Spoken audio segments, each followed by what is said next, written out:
kita baca sama je dengan huruf yang tidak ada sabdu, maka apa keperluan ulama meletakkan tanda sabdu sebagai isyarat huruf bersabdu tu? Mesti ada beza dari segi bacaan dia. Okey. Baik Ustaz, terima kasih. Okey, baik, kita nak masuk huruf hamzah. Okay. Ni hamzah ni. Saya saja je ambil gambar yang ada rumah. Supaya saya nak bezakan terus. Okey, inilah rumah alif. Dan ini adalah tanda kepada hamzah. Dulu hamzah langsung tidak ada tanda ni. Dia alif saja, begini saja, boleh ditafsirkan sebagai huruf hamzah juga melihat kepada di mana duduknya huruf tersebut dalam kalimah. Kan? Sebab huruf alif ni yang kita belajar tadi, dia tidak akan duduk di permulaan kalimah. Tidak ada satu pun kalimah Arab yang bermula dengan huruf alif. Tidak ada. Buktikan kepada saya, kalau siapa yang kata ada, buktikan kepada saya hari ini, mana kalimahnya yang huruf alif ni duduk di hadapan kalimah. Tidak ada. Sebab huruf alif, dia akan duduk sama ada di tengah kalimah atau di penghujung kalimah. Itu sahaja tempat duduk dia. Dia tak akan duduk di depan-depan kalimah. Tidak ada. Dah ada tu Ustaz, yang kita duduk baca tu, itu bukan huruf alif. Itu hamzah wasal. Sebagaimana yang saya ceritakan tadi. Yang duduk depan-depan kalimah ni, hamzah wasal. Ataupun hamzah qata'. Hamzah wasal dia tak ada di tengah kalimah. Dia tak ada di hujung kalimah. Dia berada di permulaan kalimah. Hamzah qata' ada belaka. Tengah ada, depan ada, belakang ada. Huruf alif, tengah dengan belakang. Nampak tak beza dia tu? Kedudukan di dalam kalimah. Maka itulah indikator yang digunakan oleh ulama-ulama yang dahulu untuk mengesan di manakah sepatutnya huruf itu berada dan dibaca mengikut huruf lah pada kalimah-kalimah Al-Quran tadi. So jadi mereka tak keliru lah walaupun dia guna rumah alif, tapi mereka dapat bezakan antara mana satu alif, mana satu hamzah wasal, mana satu hamzah qata'. Itu dulu. Tapi zaman dah berlalu, kita kata idrak kita, kekuatan kita menakul itu dah makin berkurang, maka kita dibantu dengan tanda-tanda yang dibuat oleh para ulama lah. So tanda hamzah dengan begini bukan asal penulisannya. Ini pun dah dicipta oleh zaman tabi'in. Iaitu zaman Khalil bin Ahmad Al-Farahidi. Zaman tabi'in baru ada kewujudan tanda ini.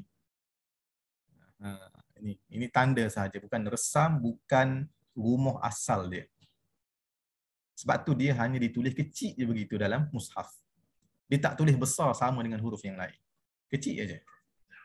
Itu merujuk kepada tanda. So tanda ni dia tak boleh lagi besar bentuk ataupun saiznya berbanding asal penulisan. Okay, boleh faham Itu huruf hamzah. So jangan tertukar. Yang kita duk baca Iqra a i u, inilah hurufnya. Hamzah, bukan alif. So kalau dalam buku Iqra tu mesti letak tanda huruf hamzah ke atas. Bukan kosong macam ni saja. Kalau kosong macam ni, ini alif. Dia faham ke ni? Ke nampak macam blur dah ni? Faham Ustaz. Macam pening Okey. Faham Alhamdulillah. Baik. So huruf hamzah ni dikeluar secara syiddah. Syiddah ni maksudnya kita katakan suara yang tertahan secara total. Cuba kita sebut huruf hamzah. Kita buat beginilah. Hamzah ni mati. Ini cara kita nak mengesan huruf. Okay. A. Bila kita sebut A, suara kita dah habis kat situ. Dia tak bolehlah kita nak lebihkan suara lagi lepas daripada itu. Itu syiddah. Dan bukan sahaja suara kita yang tertahan kat situ, nafas yang kita tolak juga tertahan. A. Habis. Kat situ je. Habis kat situ. Tak boleh nak pergi dah. Okey. Okey, baik. Berlaku penyempitan makhraj akibat tekanan yang kuat pada suara. Okey. Sebab jadi begitu kerana tertutupnya pintu ataupun peti suara. Kerana angin yang ditolak itu kuat. Dan pendapat yang masyhur mengatakan bahawa huruf hamzah tidak berlaku qalqalah. Okey. Kalau kita tengok senarai huruf-huruf qalqalah, semuanya syiddah jahar, syiddah jahar, syiddah jahar. Tapi akhirnya ditambahi dengan sifat qalqalah sebagai penutup kepada sebutan huruf-huruf yang terlibat lah. Tapi huruf syiddah dan jahar yang berlaku pada hamzah tidak berlaku pula padanya qalqalah. Kenapa jadi begitu? Jadi ada yang mengatakan bahawa kerana huruf hamzah ini boleh ditukar bentuk bacaannya kepada bacaan-bacaan lain seperti tashil, seperti ibdal, seperti naqal, seperti hazaf dan sebagainya lah. Sebagai kita katakan cara nak mengelakkan daripada sebutan secara tahqiq tadi. Namun satu soalan yang saya nak cuba tanyakan di sini, jadi kalaulah itu sebabnya, bagaimana dengan riwayat-riwayat Al-Quran yang baca dengan hamzah muhaqqaqah, yang baca dengan hamzah tahqiq?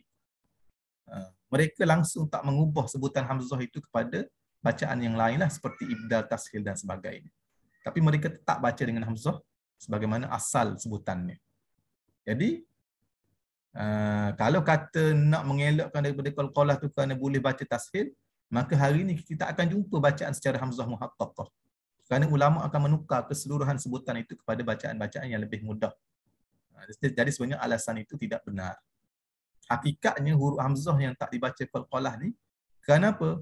Kerana kalau dibaca dengan baca dengan qalqalah pun dia akan jadi ataupun disebut oleh Al-Imam As-Sakhawi kal mutahawwi' ataupun kas-sa'lah, seperti orang gila, seperti orang mabuk, kas-sakran, seperti orang mabuk.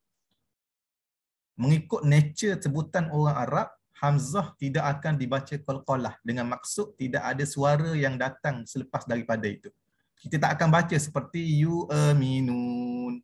Kita tak akan baca begitu. Orang Arab tak akan baca begitu. Orang Arab tak sebut begitu. Kerana bacaan begitu menyamai sebutan orang yang mabuk. Mereka umpamakannya begitu. Dan dia apa kita panggil?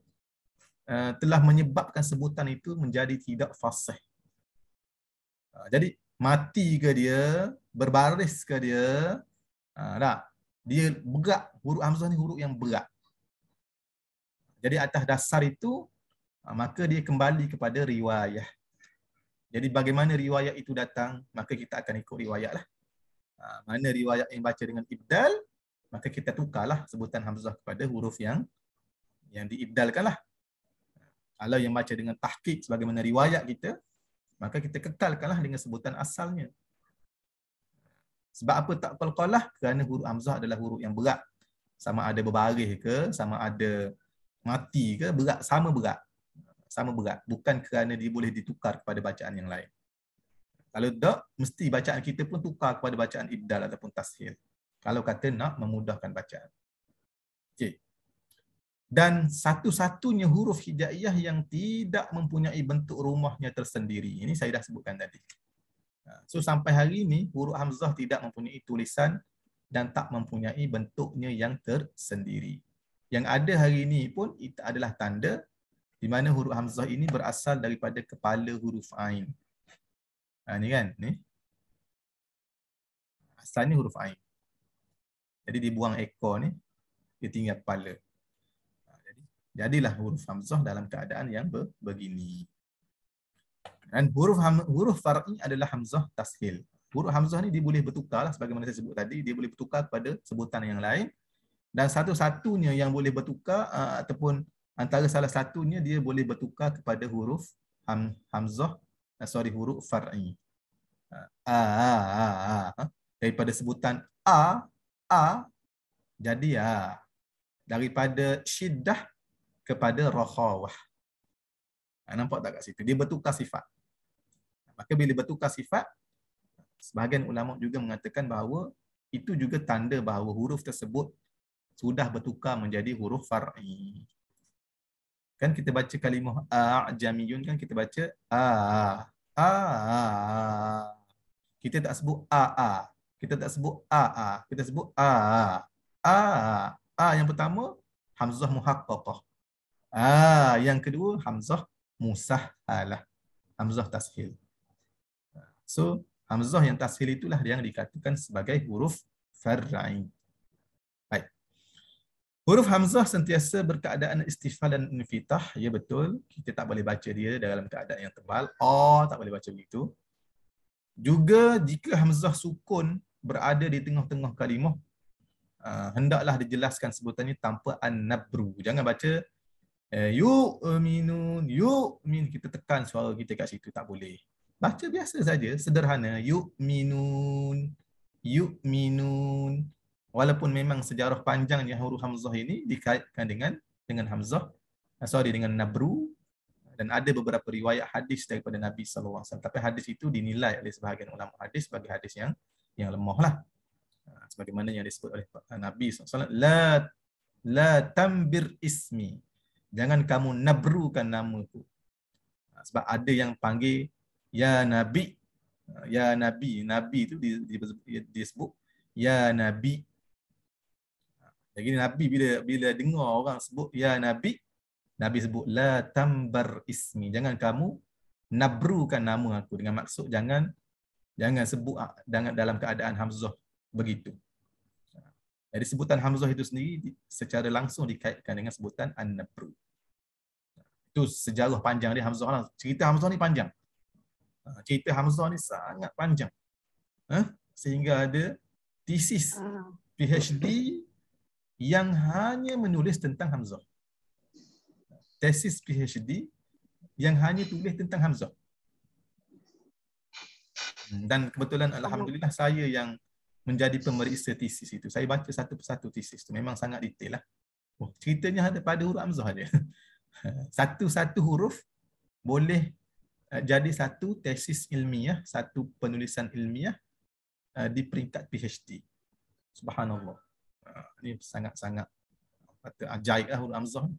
Jadi hak saya sebut ni sangat-sangat ringkas lah kita kata. Kita apalah, at least kita dapat poin-poin penting tu. Baik. Ni huruf hamzah ni salah ni. Saya lupa untuk padam ni.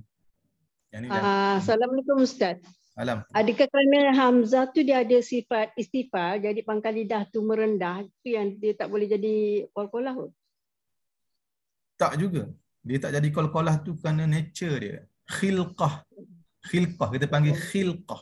Memang ciptaan huruf hamzah dan sebutannya memang begitu. Okay. Dan tidak ada riwayat sama ada secara bahasa atau dalam Al-Quran yang mengqalqalahkan huruf hamzah. Okey. Itu kita kembali kepada asalnya kerana tidak ada satu sebab yang kukuh untuk kita kaitkan kenapa hamzah ini tak diqalqalahkan. Ya, sebab tu huruf hamzah menjadi huruf yang paling banyak diperbahaskan dalam ilmu qiraat. Kerana keluasan perbahasan yang ada dalam huruf hamzah itu sendiri. Baik, seterusnya huruf hamzah ni bunyi beza dengan huruf alif. So sebab tu bila saya sebut A, yang mula-mula disebut A itu adalah hamzah, bukan alif lagi. Yang alif ni adalah suara yang memanjang selepas tu. Pastikan yang ini betul-betul kena faham. Sebab ramai yang tersilap. Bila dia sebut huruf hamzah, dia tak boleh nak sebut huruf alif. Sedangkan dia dah sebut dah sekali. Dia dah sebut dah sebenarnya. Tapi dia tak faham betul-betul mana satu sebutan hamzah dan mana satu sebutan alif yang selepasnya. So hari ini kita dapat satu penjelasan lah. Macam mana sebenarnya huruf alif itu disebut dan bagaimana kita nak membezakan antara huruf huruf alif itu dengan huruf sebelumnya. Dan hendaklah menjelaskan juga pada sebutan hamzah sukun yang arid di akhir kalimah seperti dif'u ataupun mil'u. Kan kita nak berhenti dif, udahlah huruf fa tu mati sukun. Huruf hamzah tu pun juga sukun kerana waqaf. Jadi macam mana kita nak baca? Pastikan huruf hamzah itu disebut dif, mil, ada sebutan tu. Tapi jangan sampai qalqalah, jangan dif macam sendawa.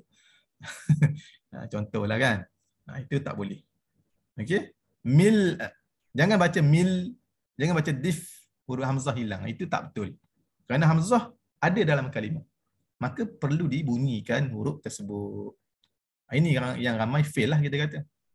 Bila dibaca, biasa dia akan baca sambung lah. Kan? So tak timbul masalah. Tapi bila diuji untuk berhentikan pada kalimah-kalimah yang berakhir dengan hamzah seperti ini, Sangat susah sebenarnya. Okay, kalau yang as-sama, yang huruf akhirnya huruf hamzah itu senang sebab dia ada huruf mat sebelumnya. So dia pegang pada huruf mat tu dulu sebelum dia lajak untuk sebut huruf hamzah tu. Tapi yang ni tak ada huruf mat sebelum dia. Mati, sukun, kemudian huruf hamzah itu juga sukun. Memang sangat sukar lah sebenarnya. Tapi tak apa, kita boleh buat latihan untuk huruf-huruf yang begitu.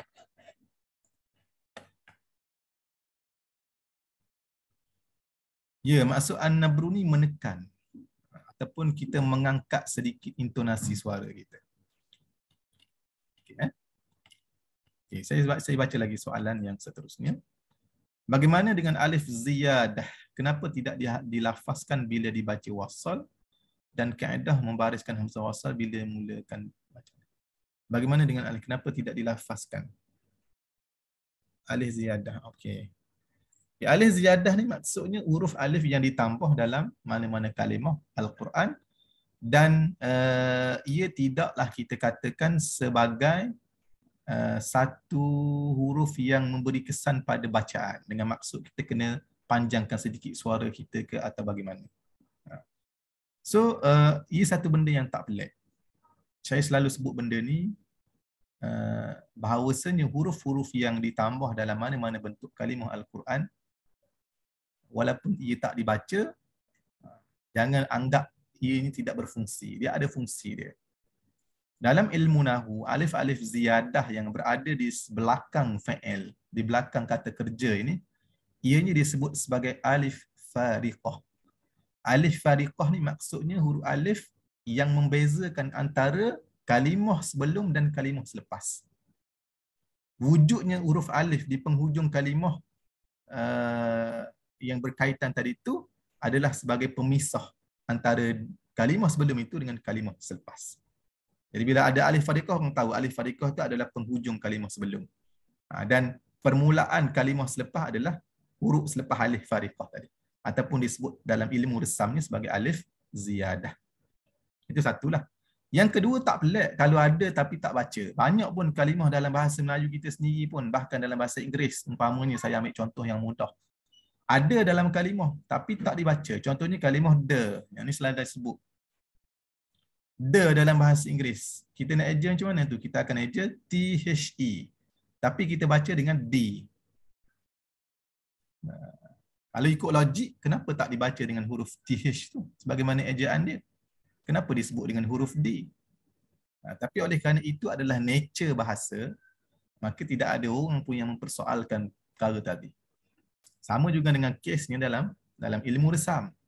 Kenapa ditulis tapi tak dibaca? Dan ada kalimah yang lain tak ditulis tapi dibaca. Lagi haru. Contohnya Maliki Yaumiddin. Tak ditulis pun tapi dibaca huruf alif tu. Selepas mim tu. Tapi kalau ikut bentuk asal dia, mim selepasnya lam. Tak ada alif. Tapi kita baca dengan alif selepas mim. Tak ada tapi baca. Lagi pelik. Kalau ada tak baca, okeylah. Ni tak ada tapi dibaca. Itu adalah keluasan dalam bab penulisan. Adapun dalam bab membaca, ia bergantung bagaimana bacaan itu datang secara riwayatan. Secara riwayat. Okey, boleh faham Dan kaedah membariskan hamzah wasal ni memang dia ada kaedah dia lah bila kita nak mulakan bacaan. Kerana ada beberapa perkara yang perlu dilihatlah sebelum kita nak letakkan baris tu. Dia tak semudah itu untuk kita letak baris apa, baris atas ke. Dia ada kaedah dia. Yang itu dah yang kadang-kadang timbul kaedah lihat huruf yang ketiga dan sebagainya. So untuk penentuan hamzah wasal ni mungkin kita boleh bincang dalam bab yang lain lah sebab dia ada pendetailan yang agak panjang juga sebenarnya. Tapi saya boleh sebutkan secara umum, hamzah wasal ditentukan oleh baris yang ketiga bila mana ia hanya melibatkan perkataan-perkataan berbentuk kata kerja sahaja. Dia tidaklah kaedah yang merangkumi kesemua hamzah wasal yang wujud dalam kalimah-kalimah Quran. Tak. Dia ada kaedah yang lain juga sebenarnya. Okey, baik. Alhamdulillah. Soalan pun banyak. Huruf hak, kita nak pergi huruf hak.